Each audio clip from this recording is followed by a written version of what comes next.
Well, if you're ever having a bad day and it makes you feel any better, my husband just reminded me of the time that I fell through his window and I thought that he forgot about it. And I was like, and I had to relive the embarrassment all over again. So that means I'm going to be giving y'all a story time. So back then, I was just really delusional and I would come up with these scenarios in my head, and that was what happened.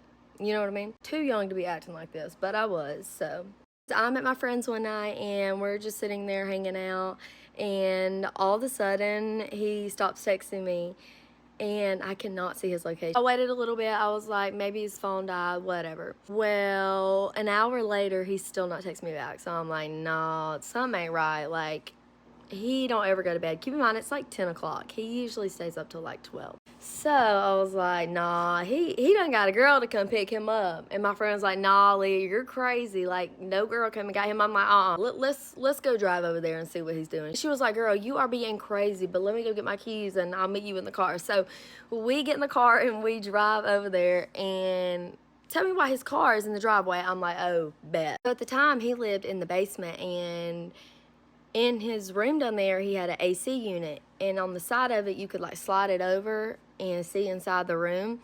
Well, his bed was right there, so I went around the back of the house. This is so crazy thinking back about it now.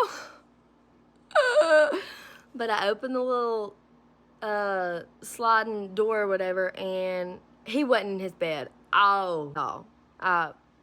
I about lost it, but I was like, no. I gotta get in this room because I know he done left some evidence. So what do? I decided to crawl in. And oh my gosh, it was the worst decision ever. My shirt gets hung on the window, so I practically tumble onto the bed, waking him up. Worst part is I really didn't have nothing to say or no excuse why I broke in.